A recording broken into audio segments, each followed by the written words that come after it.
further ado, our first presentation, Dr. Wendy Wallace, Who, What, Why of Depression.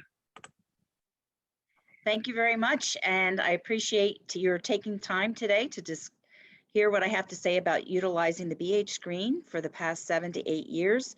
I work for Children's Hospital of Philadelphia as a primary care pediatrician, and most recently have been promoted to Director of Child Primary Care Behavioral Health. This tool has been, I cannot tell you how much this tool has been helpful in promoting my evaluation and efficiency of children with depressive disease. Next slide. So we're going to talk a little bit about who, what, why, because that's the one diagnosis in mental health that probably holds the most significant comorbidities when dealing with children, that particularly of suicide. So what I wanted to do is just real quickly kind of pull together, when you have a child standing in front of you that has depression, the understanding of what brings them there. Next slide.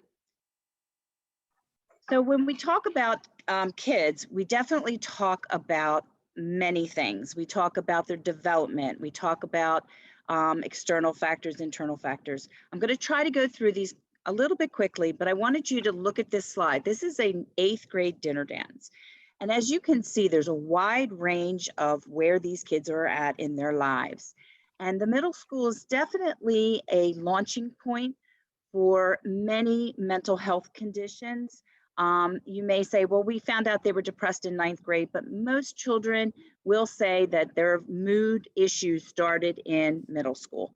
And when you look at this, you can really see there are kids here who haven't even started to develop, and yet you have kids on the other spectrum that are considering who they are and trying to figure out the whole cisgender identity issues that are coming forth now, hold a little bit more power in evaluating these children, since they have a higher risk for suicide. Next slide. The next thing is the internal factors. You know, there's a lot of things that bring you into this world. You know, I make a joke with some parents that at the C-section, the kid will be screaming their heads off, and I'll just make a joke and I'll say, this kid will never stop talking and will, you know, get what he wants. And parents will come back to me and say, guess what? He's still like that. So a lot of things are internally born, particularly when you're talking about the family history for mental health conditions, what's happened in the family, many things that are incorporated into that human child. Next slide. Add to that the external factors, and you bring into light the journey this child is on. So you've got the journey of development, the journey of who he is in this world from his family. Then you have the journey of what he does externally, what schools he goes to, who kids he interacts with, you know, what influences there are. And you can kind of see that this journey is not going to be perfect. Next slide.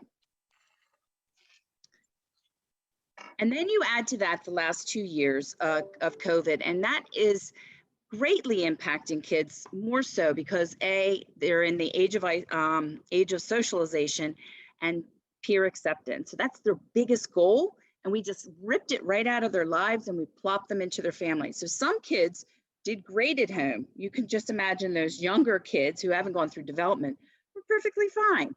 But those older kids who were trying to figure out who they were and how they impact and what friends they had, this had a very, very big impact.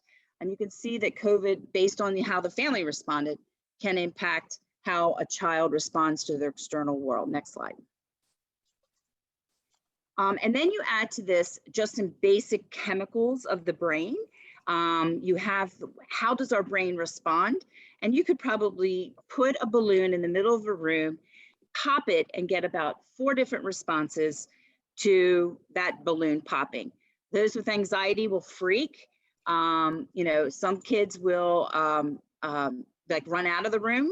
Some kids will like act out with their body, and then some kids will cower. So you get an idea of just a balloon popping can have a great response on the brain's response to stress. And then you add all these other factors into it, and you can see how a kid can then develop stress overload, And then the emerging symptoms of depression, the anger, the irritability, the withdrawal, those things definitely, you get those symptoms. And then you also get a decrease in creativity and organization and planning and thinking. It just kind of just gets to be all gray and muddy. And hence you see this kid presents to you and you're evaluating them. Next slide. So when we define depression, we define it by the DSM-5 criteria for depression. For your purposes, the BHL screen is giving you an idea. If this kid is significantly depressed and needs to have certain things happen.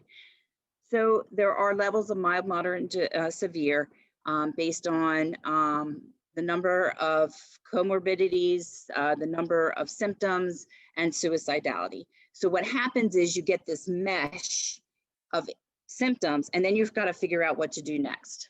Next slide. So in the comprehensive evaluation, it is very critical for next steps. The next steps being, we need to look at this kid from the whole picture, figure out what's important for their treatment. The behavioral health screen for me has been very critical in helping me to discern those next steps. And what I'd like to point out to you is exactly how I use the BH screen in practice to help me with making determining next steps or treatment. Next slide. So I have a test screen here. It was completed by a test patient, and you get to see this too, where beautiful colors. I like the colors. I like the layout. It's very clear, brings it right to the forefront by a score, which really helps you to understand what are my next steps. So for this particular patient, very minimal scores were shown. You will see scores as high as like 3.6, 3.5. And you'll be like, where do I begin? And all the numbers will be there. I think when you look at this, the most important line item would be current suicidality, because that requires you to shift gears and and somewhat determine whether or not the safety of this child, how do I get this child to a safe location? Who can I hand this patient off to? And sometimes it's just a matter of like triaging with your crisis intervention in your county. Suicide for a lifetime is very real. So in other words, you'll get current none, but you might get some suicide lifetime. And that's even more important too, because everybody interprets this questionnaire on their own terms. So the idea might be that the way the question was asked, they kind of thought, well, I've had thoughts, but I haven't in the last week or two thought about it. But you need to discern that, because it still can mean something significant to you in terms of your next steps.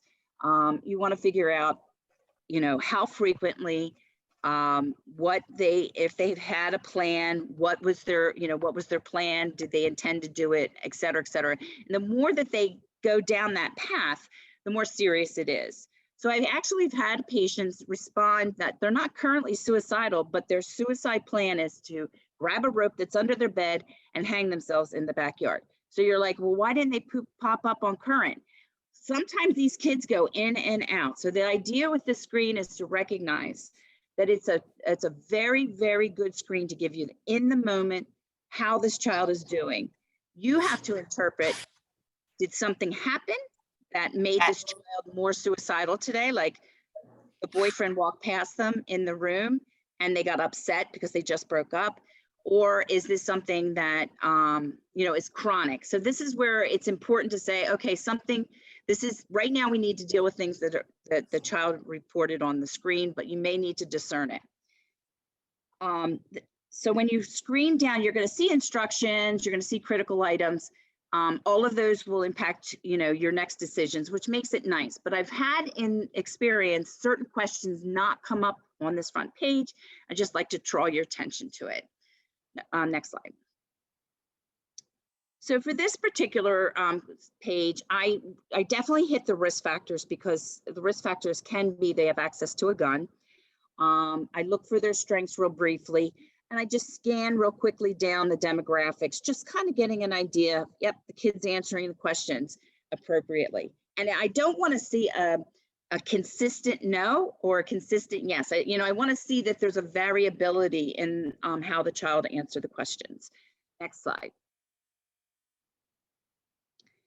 And this one also points out certain things like access to medications, to drugs and alcohol. Again, these increase the risk of the child because they're using substances to self-medicate. It also alters your treatment. I've had kids who've had unpredictable treatment when they've been under the influence. Next slide. Sexuality. This one I wanted to bring up only because I have had kids report for the first time their attraction to somebody in the questionnaire, and nobody else knows it. So I think when you're looking at a child and you see them answering this question, you want to make sure that you do not question the child about their level of communication to the rest of the family, and where they're at. If this is the first time they've noted, then you're there to help them navigate. If they've changed they can change their answer. They can have males and females.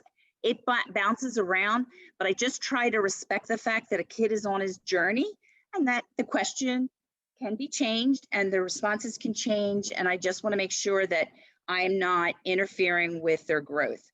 So just make sure that you just take a look at that and make, particularly with pronouns, they get very sensitive if you use the wrong pronouns, but then if the parent doesn't know, and you can just see how confusing that can be. Screen through exercise and eating, we just want to know about that. Next slide. Depression and suicide is pretty straightforward. Again, you're going to want to tease apart the level of depression. I would say kids who are depressed, they either say no to depression. If they say, suicidality, if they say yes, it can vary from very, very frequently to once every 2 months or so. And I think that's that answer, you get the same answer, but you don't have an idea of how many times they're experiencing it. Then at the bottom, you'll see psychosis and trauma, which will come up on the next page. And this is where I call your attention to if you've had anything frightening, horrible, or upsetting in the past 2 weeks. And I've had kids answer yes to that. And I make a particular point of saying, and doing this one-on-one with the child, what happened that made you so upset? Are you okay? Are you safe? Do you need to tell me something? And I will be honest with you, I've had a range of answers to this one. One child hurt her hand in a hockey game and reported a positive response. I had another child whose stepfather was molesting her. So I bring your attention to this because this brings up a whole nother next steps that was definitely not, certainly I treated her depression, but she was also involved with the court system. Next slide.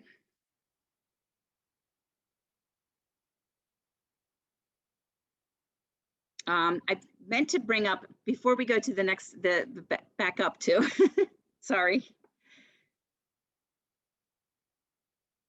Thanks. This one doesn't, I don't know what happened with the last one, but the last page of the screen asks if the child is seeing somebody, and also if they want the parent to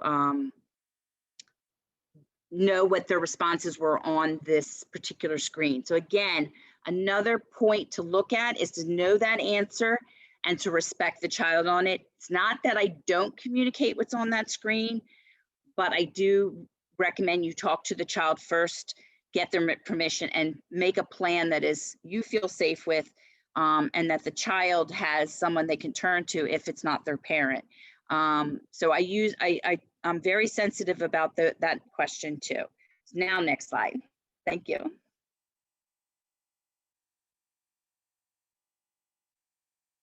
Then from that point, usually I get a referral into the office as a primary care provider.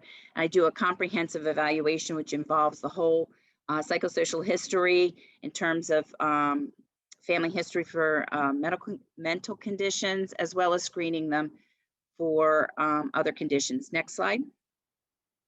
And this can range from many things, but the biggest idea behind my evaluation is this kid a depression that I can manage in the office, or is this something that I really need to get a psychiatrist involved?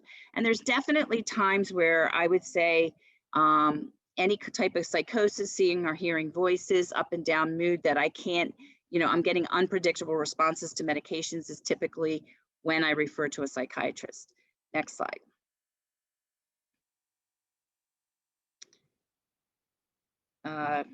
Go ahead, keep going. So I just want you to know that as your role in what you're doing, first of all, you're doing more than what we've ever done before. We are human in that we are going to enter this system and we're going to make mistakes. And the only way that we can move forward is by sharing and commenting on, okay, I did it this way, but this way could have been better. This is also about the kids too. The kids are human, they make mistakes. Growth will come, life will throw us curveballs. It's not a fix. Talk to each other.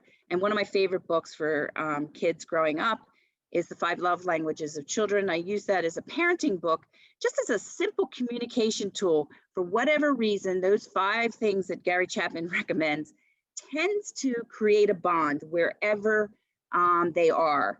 And it's like the first step, if anything, on building trust. Next slide.